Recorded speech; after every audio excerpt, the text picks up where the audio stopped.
శుభోదయం. Good morning. దేవుని ప్రియులందరికీ ఉదయకాల శుభాలు. మీరందరూ బాగున్నారని తలస్తున్నాను.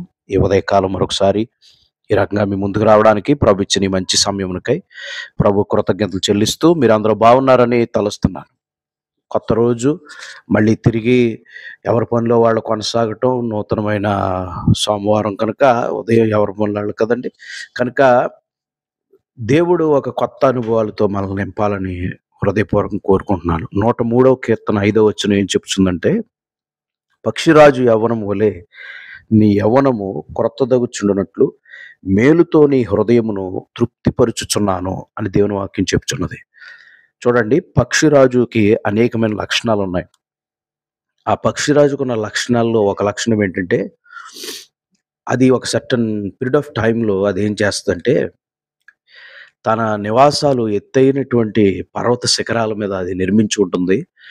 ఆ పక్షిరాజు ఏం చేస్తుందంటే, దాని దేహం మీద ఉన్నటువంటి ఆ ఈకలు అవన్నీ కూడా ఒక సర్టన్ పీరియడ్ ఆఫ్ టైంలో అవన్నీ కూడా దాని ముక్కుతో దాని లేక దాని నోటితో మొత్తం పీకేసుకుంటదనమాట. అంటే ఒక కోడి బొచ్చు పీకినటువంటి కోడి ఏ రీతిగా అయితే మనం చూస్తామో, ఆ రీతిగా పక్షిరాజు తనకున్నటువంటి ఆ ఈకలన్నీ కూడా పీకేసుకుంటది ప్రియులారా. ఆ పీకేసుకొని మళ్ళీ ఆ యొక్క ఈకలు దానికి ఎప్పుడు తయారవుతాయి? ఆ తయారైన తర్వాత మళ్ళీ అది పర్వత శిఖరాల మీద నుంచి కిందకొచ్చే ప్రయత్నం చేస్తదట. ప్రియులారా, ఆలోచన చేయండి. అప్పుడు ఇతర పక్షులు, ఇతర జీవులు ఈ పక్షిరాజుని చూసి ఇంత అద్భుతంగా ఈ పక్షిరాజు ఎలా మారింది? పూర్వం కంటే ఒక అద్భుతమైనటువంటి రూపం దీనికొచ్చింది అని చెప్పి అందరూ ఆశ్చర్యపోయే పరిస్థితులు ఏర్పడతాయి. దీన్ని బట్టి మనకేమర్థమవుతుందో తెలుసా? పక్షిరాజుకి మళ్ళీ తిరిగి యవ్వనం వచ్చింది. మళ్ళీ తిరిగి పునరుద్ధరించబడింది అని చెప్పి పక్షిరాజుని చూసి బహుగా సంతోషపడే పరిస్థితులు ఏర్పడతాయి. కనుక దేవుడి వాక్యంలో మనం చూస్తున్నాం, పక్షిరాజు యవ్వనం వలె నీ యవ్వనము క్రొత్తదగుచుండునట్లు అంటున్నాడు. క్రొత్త అనుభవాలతో, క్రొత్త జీవిత విధానంతో, పాత రోత అనుభవాలు, పాత రోత మాటలు, పాత రోత అవమానాలు, పాత విషయాలను పూర్తిగా ప్రియులారా నీ నుండి మరుపు కలిగించి, ఏవండీ, నిన్ను మేలుతో నీ హృదయమును తృప్తిపరుస్తానని దేవుడు వాగ్దానం చేస్తున్నాడు. ఈ రోజున మనం కూడా ప్రార్థన చేయాలి. ఏంటంటే, అయ్యా, పక్షిరాజు యవ్వనం వలె నా యవ్వనము క్రొత్తదగునట్లుగా సహాయం చేయండి.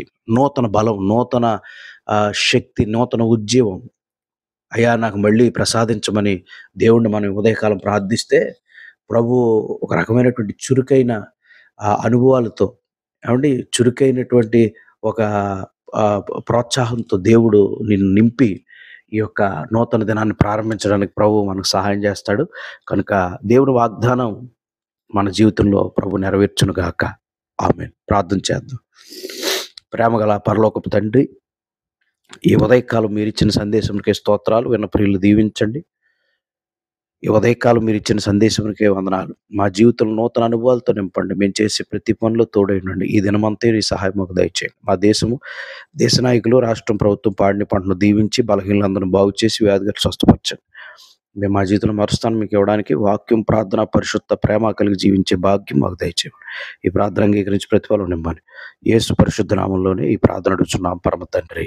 ఆమేన్. ఇప్పుడు మన తండ్రి దేవుని కృపయు, కుమారుడైన క్రీస్తు ప్రభువు వారి ప్రేమ, పరిశుద్ధాత్మ దేవుని యొక్క సహవాసం సన్నిధి చేరిన మనకు, మన కుటుంబాలకు గొప్ప దేవుని కృప సదా తోడై నడిపించును గాక. ఆమేన్. అందరికి వందనాలండి. తిరిగి మళ్ళీ కలుద్దాం. అంతవరకు గొప్ప దేవుని కృప మనకు తోడై నడిపించును గాక. God bless you.